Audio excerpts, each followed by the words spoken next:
Olá, muito boa tarde. Hoje é dia 2 de agosto de 2019. Agosto já, hein? O mês está passando, o ano está passando voando. Muito boa tarde, o programa Fundos Imobiliários no ar, ao vivo, aqui pela Infomoney TV. E começando um mês novo, já assim, se encaminhando para o final do ano, mudança na taxa Selic, reformas também encaminhando para ser aprovadas, muitas coisas macro acontecendo nesse país, que é oportunidade melhor do que falar com o analista. Hoje eu e você conversamos com o Renan Manda, que é analista de fundos imobiliários aqui da XP Investimentos. Então vamos bater um papo e entender o que essas mudanças macro influenciam no mercado de fundos imobiliários. Muita gente me perguntou, inclusive, esses dias aí pelas redes sociais, o que a queda da taxa Selic ocasiona nos fundos imobiliários. Então vamos bater um papo com o Renan, que vai se apresentar e vai falar de toda essa leitura macro daqui a pouquinho.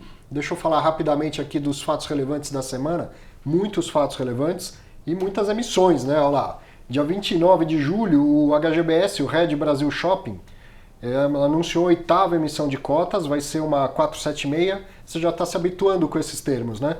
476 é aquela que não é pública propriamente dito, ela é pública com esforços restritos, então ela é só para investidores qualificados. No entanto, quem já é cotista, mesmo que não seja um investidor qualificado, recebe um direito de preferência, então tem acesso a essa oferta, exercendo o seu direito de preferência. Então é o seguinte, o montante da oferta é de um pouco mais do que 500 milhões de reais, o preço da cota, já com o custo da distribuição, que é meio praxe também incluir no valor total, vai ser R$ 236,62 por cada cota. Você que é cotista, você vai receber 31,7% de direitos de preferência. Então, novamente, se você tem 100 cotas do HGBS 11, você vai ver aparecer na sua posição 31 cotas, ou 32, não sei como vão arredondar isso, de HGBS 12. Esse é o direito de preferência, direito de exercer essas novas cotas. Se você quiser, você vai exercer, significa dizer que você vai ter que pagar R$ 236,62 por cada cota que você resolver exercer. Não é obrigatório você exercer todos os 31% que você vai receber. Você pode exercer quantas você quiser ou não exercer simplesmente. Depois, outro fundo, também no dia 29 de julho, o XPlog, que é o XPLG, anunciou a 3ª emissão de cotas. Aí agora, ó, instrução CVM 400, então essa é uma pública mesmo, propriamente dito. Essa oferta ainda não tem detalhes, ela só foi aprovada pelo administrador, ainda vai ser registrada na CVM. E aí certamente vem um novo fato relevante com os detalhes, preço, essas coisas todas.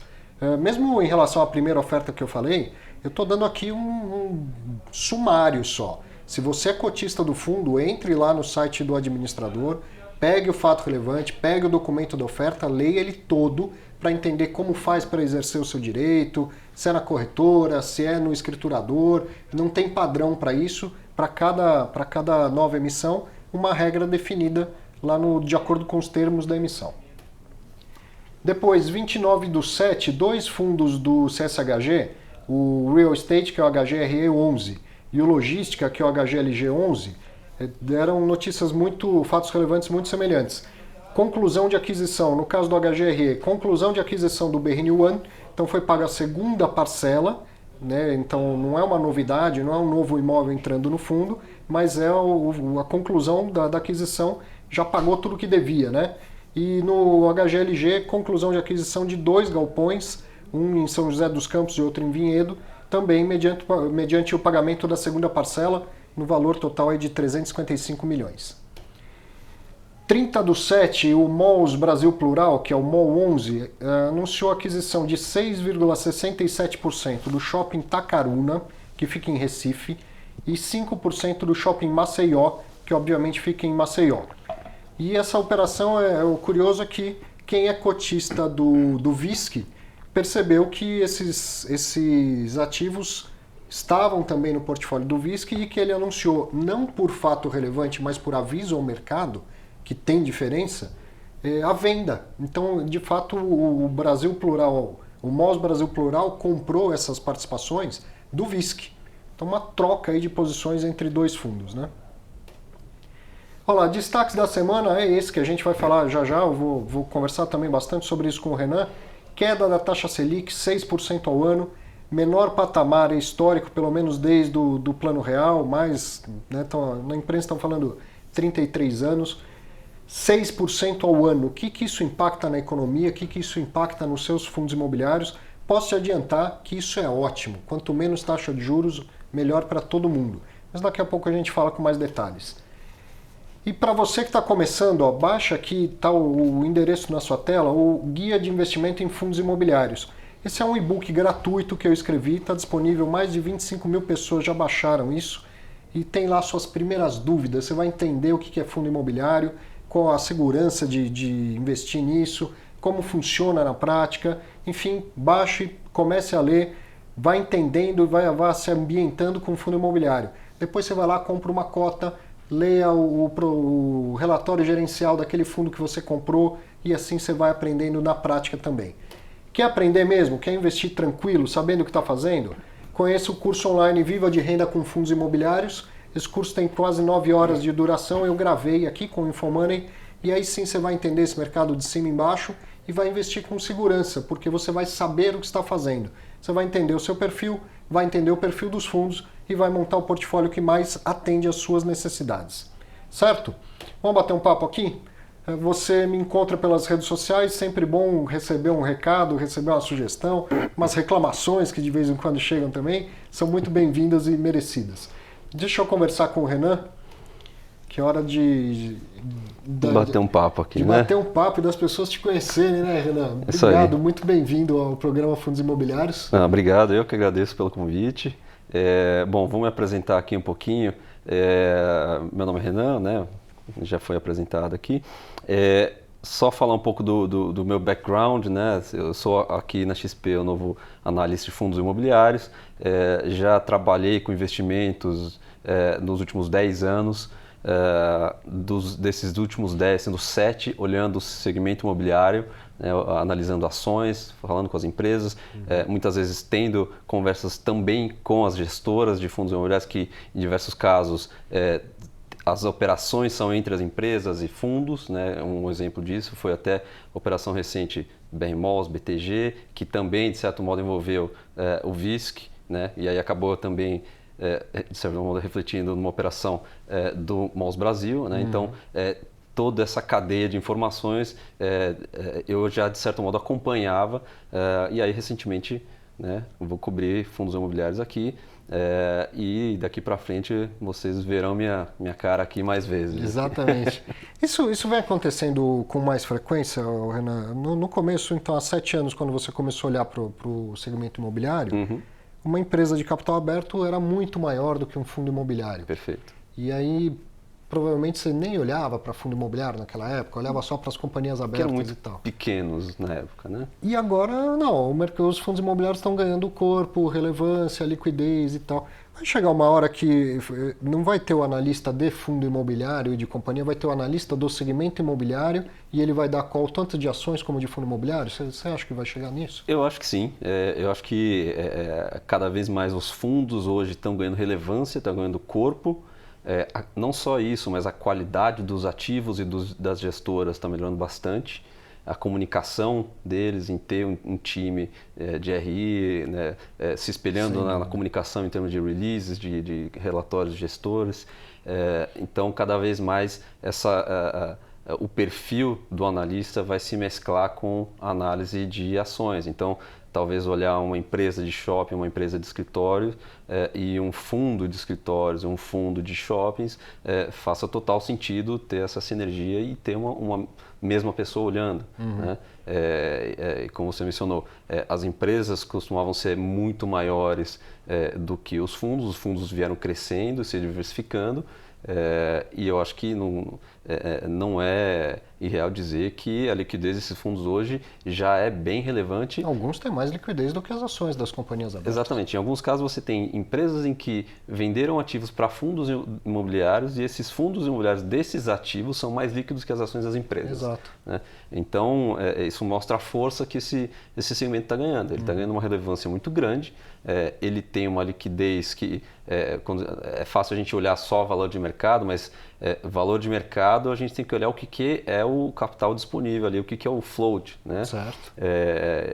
E muitas vezes você tem grande parte do capital travado no controlador. No caso de fundos imobiliários, Ele é tá todo bem disperso, ele né? é disperso, é diversificado. Você pode ter um fundo com 1/3 do tamanho, com uma liquidez tão grande ou maior do que uma empresa. Perfeito. Né? Então, eu acho que esse tipo de gestão está ganhando mais força. A transparência do produto em termos de alocação de capital, né? De distribuição mais previsível de dividendos.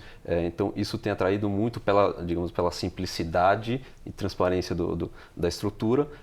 E assim, não é por coincidência que esse produto em outros países é muito mais difundido. Exato. Né? Estados Unidos, México, Europa. Então você tem nomes diferentes, mas o produto é o mesmo. É fibra, é REITs, aqui é o FII.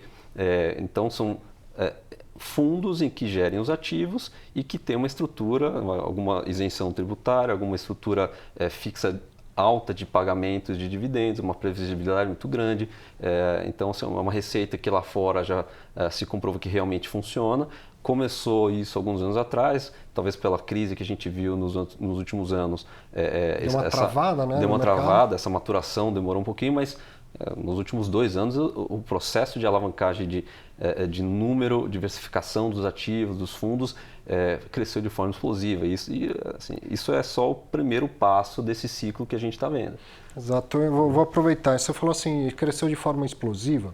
E tem muita gente que olha então e fala, não, isso é bolha, isso é comportamento de manada e tal. Eu não acho, queria ouvir a sua opinião.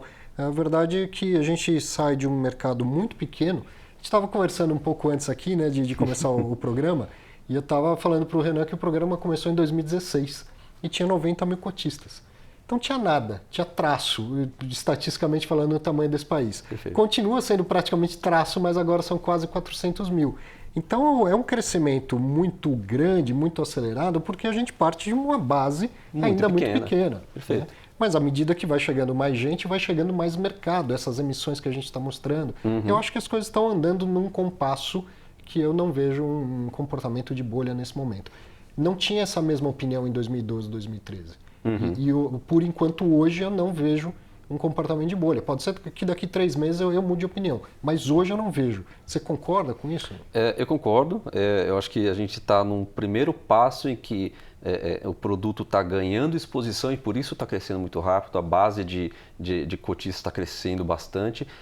Ainda é pequeno em relação ao total de investidores que se tem em bolsa, mas isso tende a crescer. E olhando dentro do perfil de cotistas de fundo imobiliário, ainda é muito concentrado em pessoas físicas, em family offices. Você não tem um investidor institucional muito grande botando dinheiro.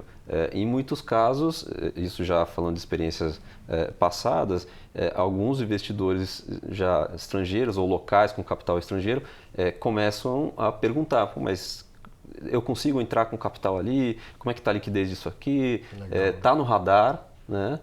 Fala, putz, eu não coloco dinheiro lá porque a liquidez para mim ainda é pequena. E quando a gente fala pequena, está falando assim, se tem um fundo gringo de $1 bi, ele vai colocar 1% do fundo, ou às vezes $1 bi, então está falando dezenas de milhões. Então, para uma liquidez de 1 milhão, para a pessoa física é ótimo, mas para um fundo institucional ainda é pequeno.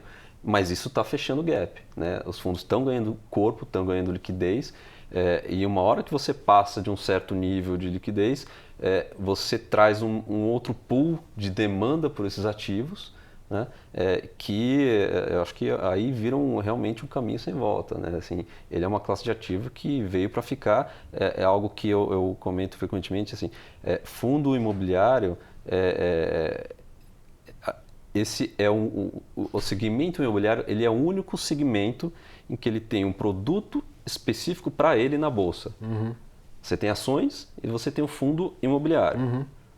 Então, ele tem uma relevância tão grande que ele criou um produto próprio. Se alguém quer investir no segmento imobiliário, ele pode escolher, por exemplo, eu quero mais crescimento de capital, eu vou para o mercado de ações. Eu quero mais renda, eu vou escolher bons fundos imobiliários. Perfeito. E em alguns casos, você tem até fundos imobiliários de desenvolvimento. Sim. Né? Porque em alguns casos você tem...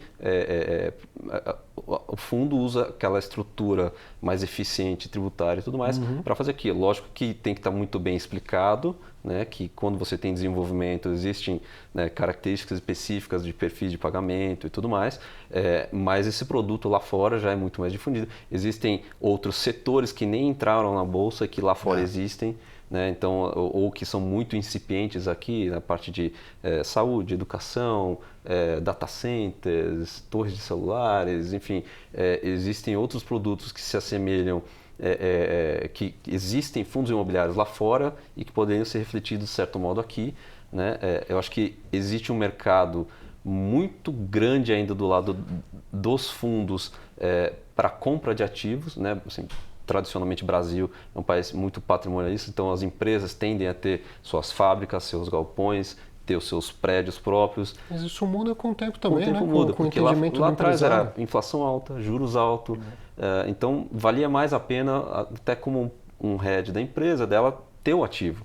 Hoje, você tem um cenário de inflação baixa, juros baixos por um período mais prolongado, isso é muito importante, e isso traz um benefício para o setor, que a empresa não necessariamente precisa ter aquele ativo, né? Hoje, ou pensando numa empresa nova, eu vou alocar centenas de milhões para construir um prédio, ou eu posso simplesmente alugar aquilo. Exato. Né? Então, cada vez mais vai ser frequente esse processo de empresas ou investidores individuais vendendo ativos e tendo a rentabilidade de aluguel. Você vê como isso é claro na cabeça de um estrangeiro, que é o caso dos hospitais que você comentou, que aqui tem pouco, mas tem um fundo canadense que se chama Northwest, que tem 5 hospitais aqui no Brasil.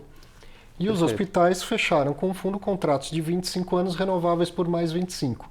Então é um gestor profissional do hospital entendendo, eu preciso do endereço, mas eu não preciso do tijolo. Perfeito. Né? E aí fechou a operação sensacional para os dois, né? Exato. Então, assim, com isso, a empresa que faz a gestão dos hospitais, ela foca todo o capital dela em gestão de hospital e não em erguer tijolo. Isso. Né? Então, cada um começa a focar no seu know-how. Antigamente, né, não sei se você pegou, se era da sua época, mas o sujeito dava um cartão da empresa dele. Então, eu sou fulano, dono da empresa tal, e vinha embaixo, sede própria. Era importante falar que a sede era própria, porque mostrava que a empresa era sólida, né? Exatamente. Isso foi época de inflação, outro mundo, outro tempo que a gente espera que tenha ficado definitivamente para trás, né? Exato. Então, a gente está entrando num ciclo em que eu acho que veio para ficar. É lógico que o mercado imobiliário como um todo, ele é cíclico. Então, haverão períodos de alta de juros, de baixos juros, mas você tendo dentro de um espectro aqui minimamente comportado, é um mercado saudável. Né? Principalmente quando você tem uma estrutura como de fundos imobiliários em que a alocação de capital é muito mais previsível. Você sabe que ele tem que distribuir aquele lucro, que ele não vai ficar segurando e de repente vai fazer uma coisa com aquele dinheiro completamente diferente. Não, aquilo, se ele quiser fazer, ele vai ter que chamar uma assembleia, ele vai ter que mexer olhar no olho do cotista e passar, me dá um outro cheque aí. Né? Perfeitamente. Tem que prestar contas o tempo todo. Né? Exatamente. Né? E ali o foco dele é caixa, não é receita contábil, não, é caixa. Sim. Quanto caiu de dinheiro. Né? Então, isso... E aí, lógico, tem toda essa estrutura que é benéfica para os fundos, quer dizer que é ruim para as empresas? Não necessariamente. Para as empresas, você tem um perfil diferente. Você tem um cara que quer desenvolver o produto. Né? Eu quero construir um shopping, gerar valor com aquilo. Né? Então, assim, construir um shopping demora 3 anos. Um fundo imobiliário não vai ficar 3 anos queimando caixa para depois você começar a receber. Então, talvez é melhor você deixar para uma empresa... achar o terreno, aprovar o projeto, erguer aquilo, maturou. Na hora que ele achou que está na hora de desinvestir, porque ele tem um outro projeto mais rentável para fazer, vende aquilo e começa a erguer. E não é que ele vendeu porque o negócio está ruim, ele vendeu porque o projeto, o plano de negócio dele é outro. Né? Perfeito. É o desenvolvimento, ele não é carregar a renda. E aí, ele, na hora da renda, ele encontra no fundo imobiliário um veículo que tem lá os cotistas que também desejam a renda. Que é um perfil mais estável, bom, né? menos arriscado, ele já sabe que está bem locado. Muitas vezes o desenvolvedor, ele pode manter a gestão do shopping, que às vezes é o know-how dele, ou você pode contratar um terceiro para fazer essa gestão. Então, é bom para a desenvolvedora? Sim. É bom para o fundo imobiliário? Sim. Não necessariamente tem que ter um cara perdedor aqui no meio. Exato. São perfis diferentes e todo mundo pode estar ganhando nessa história. Óbvio que depende do preço pago nas transações e tudo mais. Mas é tudo risco-retorno, né? Falando então você falou de juro baixo, juro alto, então vamos falar de juro baixo. Juro baixo, a 6,5 já estava há mais de um ano, agora a gente vê Selic em 6, o mercado ainda acreditando que pode vir a 5,5. Primeiro, essa queda de meio ponto, de 6,5 para 6. Qual o impacto disso no mercado de fundo imobiliário, no curto prazo e no longo prazo? Bom, para o curto prazo, isso é muito benéfico. A gente está falando de um segmento que opera muito colado na rentabilidade e, quando a gente fala em rentabilidade, né, o dividendo mensal pagando ali, o dividend yield, né, famoso, o comparável disso é a renda fixa. A renda fixa, né? Então, a gente está falando de Selic mais baixa. Se você tem um fundo que está te pagando um yield de 7, de repente ele abriu, em vez de 50 bips, né, 50 pontos base de diferença para a Selic, de repente ele dobrou isso. Então, a cota, se ela subir um pouquinho mais, ela ainda consegue manter aquele 50 de spread e você ganhou rentabilidade, né? Você ganhou via ganho de capital, né? Ou seja, deixa eu tentar ajudar todo mundo a ficar no mesmo nível aqui. A Selic era 6,5. O fundo imobiliário pagava 7. Então tinha 0,5 de spread, e esse spread é em função do risco e tudo mais. Perfeito. Aí a Selic vem para 6. Esse spread passa a ser de 1. Exato. É natural que quem está fora aceite pagar mais caro pela cota do fundo para que o spread continue em meio. Exatamente. Né? Então, se o rendimento é estável e sobe a cota do fundo, o que era 7 ao ano agora é 6,5 ao ano. No entanto, eu comparo com uma taxa de juro que era 6,5 agora é 6. Então, no curto prazo, por essa característica de renda fixa, sistematicamente sobem os fundos imobiliários. Exato, abre mais espaço para subir, né? Então, a mentalidade é essa, que o investidor marginal vai olhar aquela rentabilidade e falar, ainda está me pagando um pouquinho a mais do que a Selic.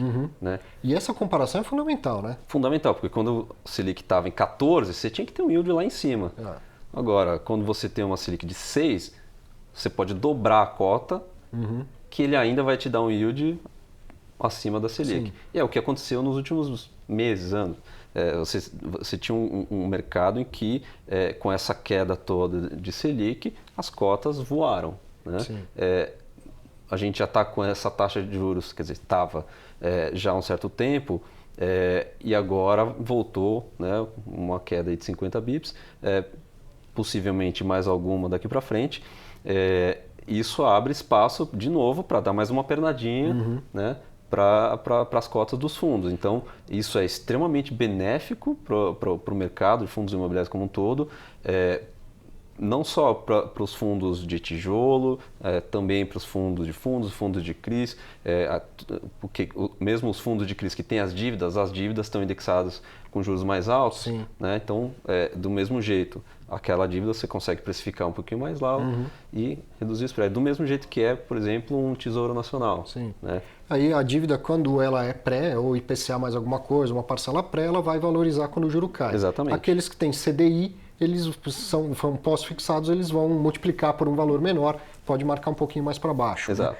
Agora, isso é o pezinho do fundo imobiliário na renda fixa. Só que o fundo imobiliário é um ativo de renda variável, porque ele distribui a participação no lucro.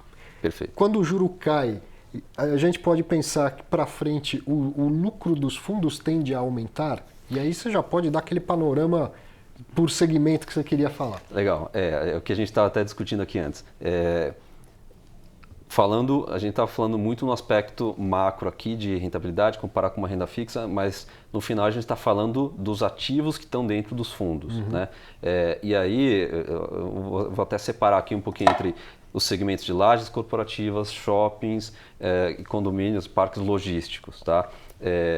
E que, de certo modo, quando a gente fala dos fundos de crise, os fundos de crise vão estar refletindo dentro desses segmentos aqui. Tá? Então, começando aqui por lajes corporativas, aqui a gente tem dois cenários bem diferentes, mas que caminham no longo prazo para uma mesma direção. Né? São Paulo é um setor uma região em que sofreu muito no passado, muita sobreoferta, veio a crise, bateu em cima, realmente alavancou esse impacto no setor, então vacância subiu, enfim, toda a crise que a gente viu. Mas nos últimos um ano e meio, esse segmento já se estabilizou, a vacância já começou a cair. Hoje, em ativos já com uma qualidade maior, A, AAA, já é difícil você encontrar grandes áreas vagas. Então, se você é uma multinacional, para você locar 10 mil, 15 mil metros quadrados, é muito difícil. Né? Então, já começa a ter algum tipo de restrição de área. E como que isso se reflete? Quem está assistindo deve ter visto essa semana uma notícia que saiu no Brasil Journal de que o Nubank está vendo para onde ele vai em 2020. Exatamente. E um dos lugares possíveis é o Birman 32, que está em construção. Exatamente. Né? Então, assim, a negociação... Isso é o cenário do mercado bom, aquecido, né? Que ele tem que ir para um lugar que nem está pronto ainda, porque um lugar atual muitas vezes não tem disponível. Né? Lógico que não é todo caso que acontece isso, mas são casos emblemáticos. Isso é o cenário da Faria Lima, né? Exatamente. Então, assim, muitas vezes isso já começa a ser um tipo de restrição. E o que isso reflete em termos de preço? Então, a gente já falou de vacância caindo. O próximo passo é o estoque de área disponível está acabando, em seguida, aumento de preço. Então, os contratos são longos, então, na medida que eles vão sendo renegociados e vencendo, a tendência daqui para frente é de subir o aluguel. Exato, algum ganho real nos aluguéis. Né? Então, a gente já está num segmento, aqui especificamente em São Paulo, que está em recuperação. Né? A gente já começa a sentir isso. O outro segmento, né, a outra região que é um pouco mais crítica, que é o Rio de Janeiro. Ali, o que eu falo com uma certa frequência, o Rio de Janeiro não é um mercado ruim, ele está ruim. Concordo plenamente. Ele é a segunda maior economia brasileira. Então, a gente vê altas vacâncias, sim, os aluguéis comprimidos, em alguns casos você pode ter edifícios ainda com vacâncias crescentes, sim, mas isso é parte do ciclo imobiliário. Lá é um mercado, em termos de lajes corporativas, que ele é menor, mais raso. Né? Então, para você achar um próximo locatário para um ativo AAA é mais difícil. E lá a economia é mais dependente do segmento de óleo e gás, serviços públicos, que passaram por uma dificuldade muito grande. Então, ele ainda tem uma dinâmica mais desafiadora, mas não necessariamente é um mercado ruim. Né? Do mesmo jeito que a gente mencionou, uma empresa vende para um fundo imobiliário um ativo, pode ser bom para os dois. A gente viu recentemente uma operação do BC Fund com a Brookfield, né? Em que ela trocou alguns ativos, em que ela comprou um ativo com vacância alta. Né? E trocou para outros que têm uma ocupação melhor. Porque o fundo precisa de renda, precisa de yield. Foi bom para o fundo? Foi bom. Para a Brookfield foi ruim? Não necessariamente. Ela comprou ativos emblemáticos, que ela fala, eu, como capital privado, tenho paciência de aguentar essa vacância, mas eu sei que esse ativo é muito bom, daqui a alguns anos eu tenho paciência para esperar, vai se valorizar, e aí eu tenho, né, um ativo que dificilmente é replicável. Né? Então, esse tipo de estratégia não ocorreria se fosse um mercado ruim. Ele pegou um momento de fraqueza no mercado, uma visão de longo prazo. Né? Então, entender os ciclos de mercado, daqui a pouco, assim, essas operações já começaram a acontecer, daqui a pouco, se de repente o setor de óleo e gás começa a acelerar um pouquinho mais, se você inclui reforma na reforma da Previdência, a reforma da Previdência dos estados, pode ser um catalisador, a própria recuperação econômica começa a trazer um mínimo de demanda marginal, e começa a fechar essa vacância, e aí você pode ter alguns ativos que estão ali num preço bem atrativo. É um call mais longo. O passo mais adiante seria, com a melhora da economia, melhorar o preço do aluguel, aumentar o lucro e com isso aumentar a distribuição de rendimento. Exato. O que eu queria fazer um recorte nessa análise é o seguinte, quando a gente falou que a queda de juro traz um efeito sistemático, praticamente todos os fundos vão valorizar. Agora, o aumento do lucro, ele não acontece sistematicamente. Você pode ter dois fundos em que o lucro aumentou, o outro não aumentou. Perfeito. Qual a diferença aí? A qualidade do ativo, a mão do gestor, tá certo? Exatamente. E aí faz diferença também o olhar do analista na hora de falar, olha, eu prefiro esse do que prefiro aquilo. Né? Exatamente. Então, quando a gente fala é ativo em São Paulo, o mercado melhor, então quer dizer que é bom? Não necessariamente. Você pode ter um ativo em São Paulo ruim. Você pode ter um ativo mal gerido. Você pode ter um ativo no Rio bom. Né? Você pode ter contratos bem amarrados, mal amarrados. tudo tem que olhar no detalhe, né? E aí, assim, é sempre importante conhecer o tipo de ativo que você está comprando e tal. Sempre tem a assistência do nosso time aqui de análise para olhar esses ativos, para olhar o que tem em cada fundo, quem são gestores, para recomendar alguma coisa que não tenha um risco muito grande. Sim. Né? Então, deixa ciclos, eu né? aproveitar, falar um pouco de shopping pensando nessa questão do risco e da recomendação. Preço é importante. O ativo pode ser bom, o gestor pode ser bom, mas o preço pode estar caro, o negócio não ser bom, certo? Então, uma coisa que eu queria ouvir a sua opinião, a relação do preço sobre o valor patrimonial, todo mundo sabe a minha, eu acho que não dá para sair pagando qualquer valor. Mas no caso do shopping, que pode vir mais rápido, né, essa melhora, como que analisa? Porque o preço sobre o valor patrimonial pode estar descolado e não necessariamente ser ruim.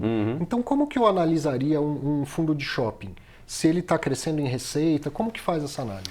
O fundo de shoppings, ele tem uma característica muito específica. Cada shopping tem seu DNA. Né? Então não é simplesmente preço, é um pouco diferente de galpões, de escritórios e tal. Então, shoppings, acho que o melhor ponto para a gente olhar aqui é olhar a rentabilidade, é o yield que o shopping está dando, a ocupação dele e tal. Então, se você tem um shopping que tem uma inadimplência baixa, ele está bem ocupado, e aí olhando perspectiva de ciclo aqui, né? Economia recuperando, desemprego caindo, varejo melhora, saque do FGTS. Saque do FGTS melhora, né? O pessoal vai abrir mais espaço para consumo, os varejistas se beneficiam, né? Tem mais apetite ou mais espaço na saúde financeira dos lojistas, e aí isso reflete eventualmente em potenciais aumentos de aluguel ou queda na vacância desses shoppings. Então a gente está falando em rentabilidades crescentes. Né? Então olhar preço por metro quadrado ou sobre o valor patrimonial talvez não seja a melhor métrica, porque cada ativo é um ativo. Você pode ter shoppings um do lado do outro, com perfis completamente diferentes. Né? E, em teoria, preço por metro quadrado deveria valer quase a mesma coisa, porque um está colado do outro. Perfeito. Mas Bourbon e West Plaza em São Paulo, por exemplo. Exato, né? Você tem Bourbon, West Plaza, você tem o Marketplace com o Morumbi, você tem né? Então, assim, esses ativos têm DNAs diferentes, então não dá para usar a mesma régua. E essa altura do campeonato eu espero que todo mundo saiba, mas o aluguel de um shopping é X mil reais por mês ou X% do faturamento do lojista. Isso. Então, quando o lojista vende mais, tende a imediatamente aumentar o faturamento do fundo e, consequentemente, a distribuição de rendimento. Exato. E aí existem outros fatores, como receita de estacionamento, né? Eles muitas vezes prestam serviços de marketing, eventos, então existem outras coisas que são fora do aluguel. Cinema. Outro dia o André Freitas falou sobre o filme dos super-heróis, o impacto que causam num shopping como um todo. E eu não tenho o menor interesse por filme de super-herói. Só que aí veio a estreia do Rei Leão e eu tenho uma filha pequena.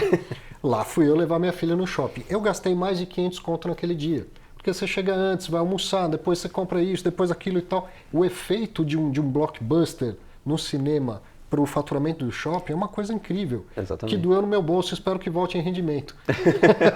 Exatamente, é isso. Assim, os shoppings, aqui no Brasil, ele tem um DNA muito particular, que é foco em experiência.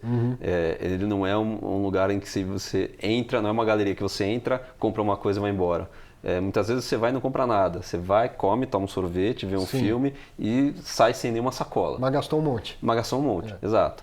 Então hoje ele virou muito mais pontos, meio que ilhas dentro da cidade, que é seguro, tem ar-condicionado, é prático, você encontra tudo. Se precisar comprar alguma coisa, você compra. Você pode ir lá se divertir com a sua família, com seus filhos.